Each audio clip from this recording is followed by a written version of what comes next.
자, 체크해봤죠? 다 했어요? 네. 이거가 좀 있어야 되는데. 자, 그러면은 이제 나머지 용어 정리하고 마치겠습니다. 첫 번째 용어는 목적세라는 용어입니다. 목적세. 우리 목적세라는 거는 어떻게 배웠냐면 세금을 거두면 이걸 세수라고 해서 세수가 뭐예요? 세금의 수입. 자, 그러면 세금의 수입을 우리가 이제 사용을 하는데 사용의 제한이 있는 거 없는 거. 목적이니까. 있는 거죠. 사용 제한이 따르는 거예요. 사용 제한이 따르는 세금을 우리는 목적세라고 얘기합니다. 그럼 사용의 제한 없이 두루두루 쓸 수 있는 걸 뭐라고 할까요? 보통세. 목적세 반대말이 보통세죠. 그래서 얘는 반대말이 우리가 보통세가 됩니다. 보통세. 자, 보통세 이렇게 얘기해요. 그 다음에 두 번째 종량세. 종량세라는 거는 뭐냐? 양에 따라서 종량이니까 종량세예요. 그러면 수량에 따라서 수량을 쫓아서 우리가 매기는 세금을 종량세다 이렇게 얘기합니다. 그러면 종량세 반대말이 뭐예요? 종가세를 합니다. 그럼 가액을 쫓아서 가액에 따라서 가는 거예요. 그러면 예를 들어서 우리가 배운 것 중에 자 우리가 권리 등기법에서 배울 때 권리를 없애는 걸 뭐라고 하죠? 권리 없애는 거? 무슨 등기? 말소등기. 말소등기 아시죠? 자, 권리를 말소하는 말소등기예요. 말소등기. 그 말소등기를 하게 되면 말소등기 한 건당 곱하기 6,000원. 네, 이런 조항이 있었어요. 그러면 이게 건수로 표시가 되는 거니까 얘가 종량세가 됩니다. 종량세. 그 다음에 종가세는 가액을 쫓아서 그러면 만약에 예를 들어서 우리가 취득세다. 그러면 얘는 취득가액을 가지고 부과하는 거죠. 가액. 그러면 가액을 따라서 우리가 부과하는 세금, 이걸 종가세다. 그렇죠? 종가세. 그러면 종가세고 종량세다. 이렇게 얘기를 합니다. 그럼 거기에다가 곱하기 세금의 부담률. 이렇게 해석을 하는 거예요. 그렇죠? 그 다음에요. 세 번째, 과세기준일. 그럼 과세기준일은 이거 몇 월 며칠이었죠? 6월 1일. 이거 하나로 건져야지. 6월 1일. 그러면, 자, 뭔지 모르지만 6월 1일은 기억이 나. 과세기준일이다. 그럼 이건 뭐 할 때 쓰는 용어냐면, 우리가 재산세라든가 종합부동산세에서 납세무자를 결정할 때 사용하던 용어였었어요. 그러면은 중간에 매매에 따라서 증여에 따라 상속에 따라서 갑에서 을로, 을에서 병으로 소유자가 바뀔 수가 있는 거야. 그러면 이제 소유자 판정을 몇 월 며칠로 한다? 6월 1일 현재 시점에 누구로 한다? 사실상 소유자로 하자 이 뜻이었어요. 그러면 사실상 소유자라는 말은 공보상 소유자와 사실상 소유자가 일치하지 않으면 뭘로 가자? 사실상 소유자로 하자. 이거 있었어요. 이해하시겠죠? 그러면 됐고, 그 다음에 네 번째가 시가표준액. 시가표준액이라는 말은 뭐냐? 시가표준액. 요거는 우리가 지방세 할 때 취득세를 또는 등록면허세를 또는 재산세를 언급할 때 자, 취등록면허세는 알아서 신고하자. 신고가액이 되는데 얘는 신고가 잘못됐을 때는 무신고하거나 과소신고했을 때는 뭘로 하자? 시가표준액으로 가자. 이렇게 써요. 시가표준액으로 하자. 그러면 시가표준액 이상으로 신고하는 거예요. 그렇죠? 하지만 무신고하거나 과소신고했을 때는 뭘로 가자? 시가표준액. 요거 있었어. 포인트는. 그 다음에 재산세는 항상 시가표준액으로 가자. 항상 시가표준액으로 가자. 이런 얘기 있었죠. 항상 시가표준액이다. 그럼 이 시가표준액에다가 우리는 곱하기 공정시장가액 비율을 곱해서 가격의 흐름을 조정하자. 이렇게 했었어요. 맞죠? 자, 이거 있었어요. 그 다음에 5, 6, 7번 표준세율, 중과세율, 특례세율은 이건 취득세에 나왔던 조항입니다. 지방세에서. 그럼 표준세율이라는 게 뭐였죠? 기본이 되는 세율. 기본. 그렇죠? 그럼 기본을 딱 잡아주고 기본세율이고 이 기본세율은 우리가 가감 조정이 된다라고 하셨어요. 가감. 몇 프로? 50%. 50% 범위 내에서 가감 조정할 수 있는 세율을 우리가 탄력 세율이다. 이렇게 했어요. 탄력적으로 운영할 수 있다. 이렇게 했었죠. 그 다음에요. 중과세율. 중과는 더 많이 내는 거죠? 중과는 더 많이 내는 거예요. 중과세율입니다. 중과세율. 중과는 우리가 어떻게 하느냐. 곱하기 몇 배를 더 내는 거예요. 곱하기 몇 배를 더 중과한다. 그렇죠? 곱하기 몇 배를 더 중과한다. 이게 중과세율이었어요. 중과. 그러면 예를 든다면 사치성 재산, 사치스러운 재산을 우리가 취득했을 때는 중과를 하겠습니다. 이렇게 했어요. 사치스러운 재산을 취득하면 중과를 하겠습니다.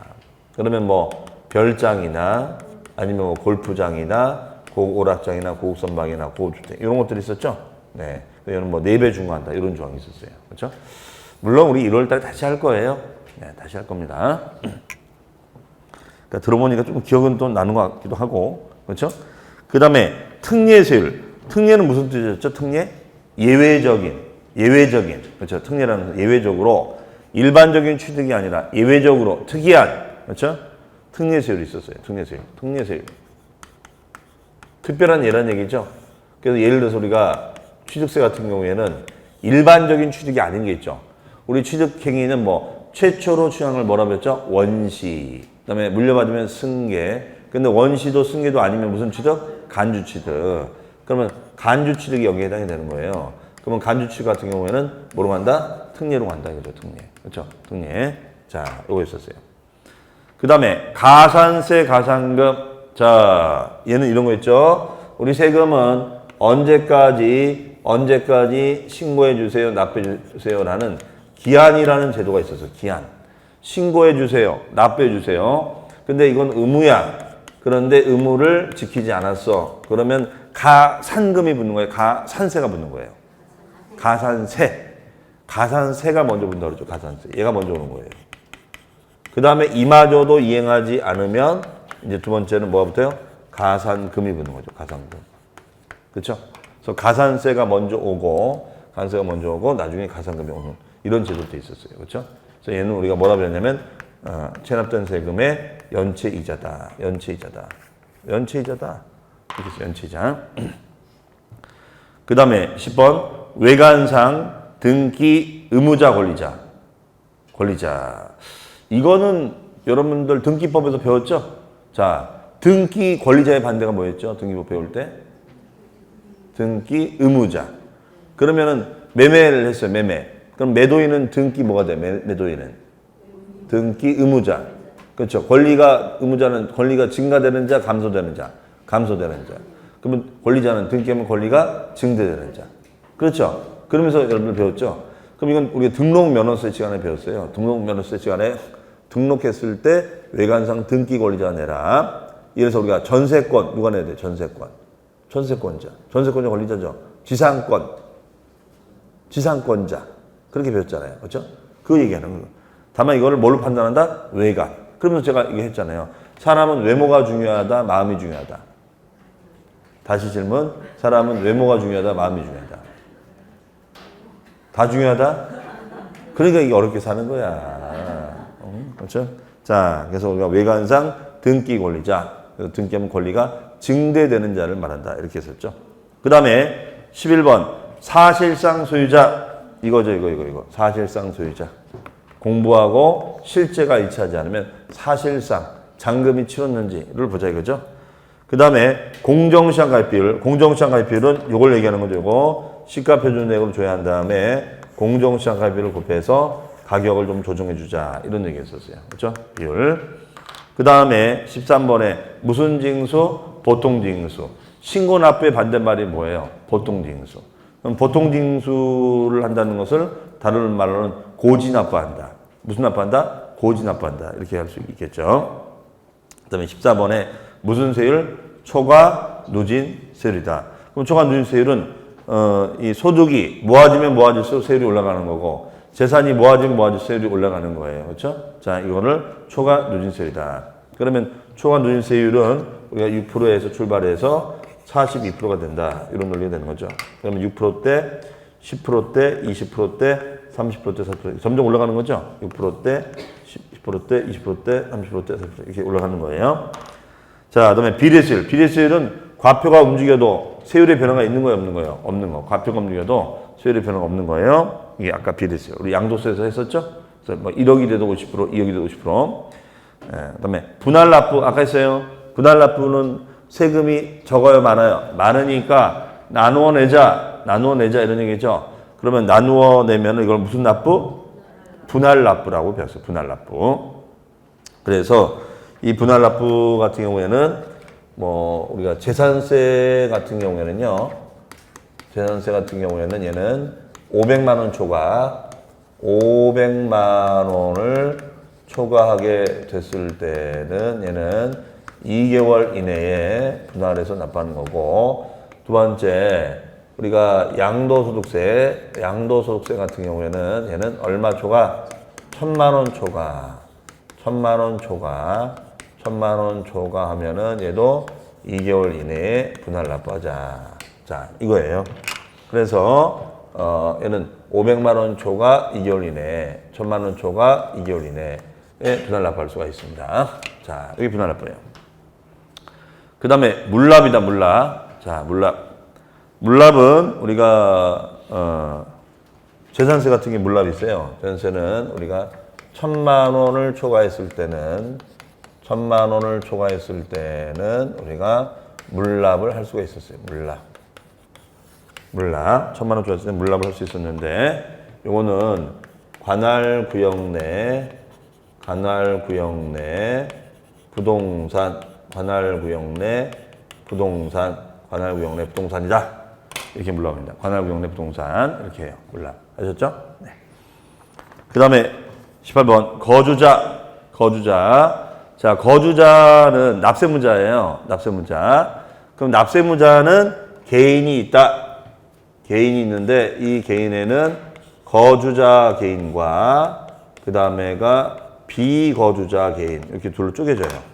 거주자 개인과 비거주자 개인 이렇게 나눠집니다.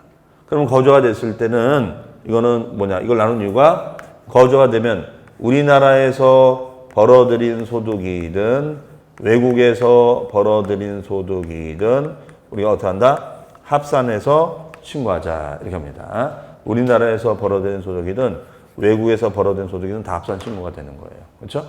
근데 비거주자는 우리나라 것만 신고하는 거야. 비거주자 우리나라 것만 신고하자 이런 얘기예요. 그다음에 19번에 양도. 자, 19번에 양도입니다. 양도라는 거는 우리가 민법에서는 내가 가지고 있는 부동산 등의 자산에 소유권을 이전해 주는 거였죠? 그러면 소유권을 이전해 줘요. 소유권을 이전해 주고 그 이전에 따른 대가를 받는 거야. 대가를 우리가 수령하는 거다. 이렇게 했었어요. 그럼 이걸 우린 다른 말로 유상이전. 무슨 이전? 유상이전. 이렇게 했었어요. 그러면서 뭐 여러 가지가 있었는데 매매. 그렇죠? 매매하면은 유상이전 되잖아. 돈 받잖아요. 그 다음에 땅하고 건물을 바꿔주는 거. 뭐라고 그래요? 교환. 교환 거래하는 거야. 교환 거래. 이 사람은 땅을 주고 건물 받아. 그러면 땅 판 거죠? 저 사람은 건물 주고 땅 받아. 이건 교환 거래 되는 거죠. 맞죠? 해석이. 자, 그래서 우리가 매매도 있고 교환 거래도 있다. 이렇게 얘기합니다. 그 다음에가 그래서 이런 조건에 해당되면 양도인데 또 양도가 아닌 것들도 있었어요. 뭐 환지 방식으로 하는 환지 처분이라든가 양도 담보 같은 거. 양도 담보 기억납니까? 양도 담보는 우리가 담보 제공 목적으로 소유권을 이전해 준 것뿐이지 담보 제공이지 어떻게 양도냐 그런 용어들도 있었죠. 그렇죠? 자, 그래서 이런 용어가 좀 중요했었어요. 그 다음에 무슨 임대료? 간주 임대료. 기억납니까? 간주 임대료. 처음 들어봐요. 그렇죠. 신기하죠. 야, 이런 게 있었나? 있었습니다. 그러면 이거는 뭐냐? 우리가 이제 건물주가 집주인이 빌려줘요. 월세로 전세로. 그러면 보증금을 받아요. 월세 보증금. 그 다음에 이제 전세금을 받습니다. 전세금 받아요. 그러면 보증금이나 전세금을 받으면 보증금, 전세금 누구 거예요? 이거는 임차인 거죠? 그럼 임대인이 임차인 돈 받아가지고 보증금 전세 받아가지고 막 돈 굴릴 거 아니야. 이걸 가지고 이제 뭐 은행에 집어넣든가 아니면 딴 데 쓰겠죠? 보통 은행에 집어넣어요, 딴 데 써요. 딴 데 쓰는 거야. 그래서 전세값이 막 올라가면 막 어떤 분 좋아해요. 그래서 그걸 다 또 오른 대로 다 써버린단 말이야. 근데 만약에 역전세가 되면 어떻게 되냐, 이거 역전세가 되면. 역전세가 되면 물어내야 돼요, 주인이. 그러면 주인이 막 빕니다. 제발 이사 가지 말라고. 전세금 내놓으시라고. 나 지금 돈 필요하다고. 지금 이사 가야 된다고. 그럼 돈이 어디서 다 썼는데. 그렇죠?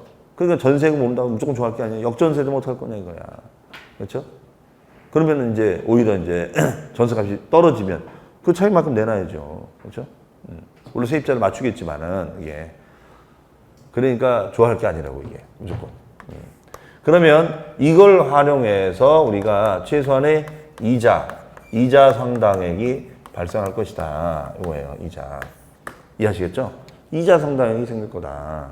그럼 요 이자 상당액을 우리는 뭐라고 하냐? 간주 임대료. 임대료로 간주하자 이거예요.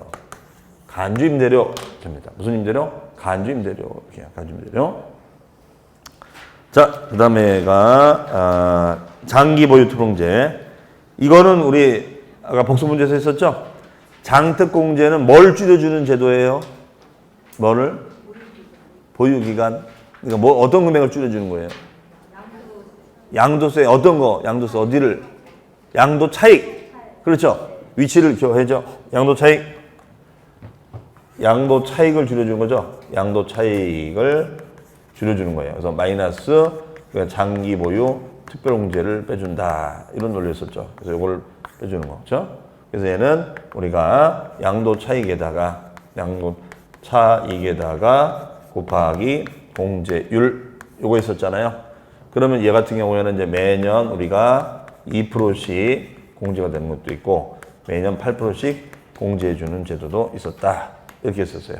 그래서 물건 자체가 우리가 토지나 건물이나 조합원의 입주권이 여기에 들어갔었죠. 재건축 재개발 아파트에 입주할 수 있는 자격. 네, 이런 것들이 이제 우리가 들어왔었죠. 아까 문제 풀었으니까 아까 봅니다. 그 다음에 예정신고. 제가 아까 했었죠? 예정신고 양도에서 팔자마자 신고하는 거. 팔자마자 신고는 아까 언제였죠? 양도일. 그렇죠? 양도일이 뭐 하는 날? 속하는 달의 언제로부터? 말일로부터 플러스 몇 개월까지? 2개월까지 신고하자. 요거였어요. 그러면 우리가 오늘이 4월 만약에 25일이었다. 그러면 말일로부터 2월이니까 4월의 말부터 2월이니까 5월, 6월 달까지 되겠죠? 그러면 6월 말까지 우리가 신고하자가 되겠어요. 6월 말까지. 그 다음에 고급주택, 고가주택이 있습니다. 고급주택하고 고가주택. 고급주택하고 고가주택이 있는데 고급주택은 어떻게 되냐? 고급주택. 그러면 고급주택은 이거는 취득세 중과 조항이 되겠어요. 취득세 중과. 자, 취득세 중과 됩니다. 네. 그러면 얘는 우리가 무슨 성 재산? 사치성 재산. 사치성 재산을 취득을 하면 우리가 중과를 하겠다. 이렇게 되어 있어요. 사치성 재산을 취득하면 중과를 하겠다. 이렇게 됩니다. 네. 자, 그 다음에 이제 고가주택이요. 고가주택. 고가주택은 아까 한 거죠. 고가주택. 이거는 아까 뭐였냐면, 우리 양도세 조항에서 이런 거 있었죠. 한 세대가 몇 개의 주택을, 하나의 집을 몇 년 이상, 2년 이상이었죠. 2년 이상 가지고 있다가 팔면은 차익이 생겨도 세금은 한 푼도 없는 걸로 하겠습니다. 이런 논리였어요. 차익이 생겨도 세금은 한 푼도 없는 걸로 하겠다. 이런 얘기 있었어요. 그런데 이때 고가주택은 얼마? 9억 원을 넘어가는 주택을 말한다. 9억을 초과하는 주택을 말한다. 그렇죠? 이게 고가주택이야. 그럼 얘는 비과세가 된다, 안 된다? 비과세가 아니 된다. 그렇죠? 비과세가 된다, 안 된다? 안 된다. 이런 얘기였어요. 비과세가 아니 된다. 자, 이 고가주택이에요. 그 다음에 25번 부당행위 계산의 부인이라는 용어가 있는데 이거는 부당 행위라는 말은 많이 했죠. 우리가 법률행위. 그러면 우리가 민법에서는 합법행위, 불법행위 배우셨죠. 그럼 부당행위란 말도 민법에 없어요. 이건 세법에만 있는 단어예요. 그러면 이거는 불법은 아니고요. 합법행위야. 합법행위인데 부당하대. 왜? 국세청에서 제일 싫어하는 게 뭐냐? 세금 줄어드는 거야. 세금 덜 내는 걸 제일 싫어한다고. 근데 이 세금 덜 내는 거를 특수관계인이라고 했다 이거예요. 즉 부당행위 계산 부인 이런 것은 뭐냐면 특수관계인과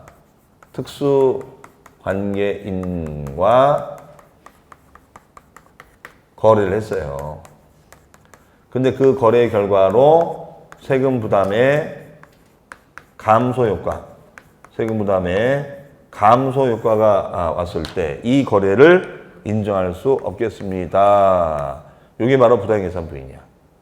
그럼 여기서 말하는 특수관계인이라는 것은 우리가 친족관계, 친족이라든가 아니면 지분율 관계를 말합니다. 친족이나 지분율 관계, 이런 관계가 됐을 때 그 거래가 되면은 아예 세금 부담을 없던 걸로 하겠다 이런 얘기예요. 이해하시겠죠? 없던 걸로 하겠다. 그러면 이런 내용은 말 그대로 시가보다는 저가로 양도하는 거죠. 저가 양도. 예를 든다면. 그럼 왜 이게 부당거래가 되느냐? 자, 아버지하고 아들이 있어요. 그러면 아버지가 아들한테 저가로 파는 거야. 이해하시겠죠? 아버지가 아들한테 저가로 파는 거야. 싸게 파는 거예요.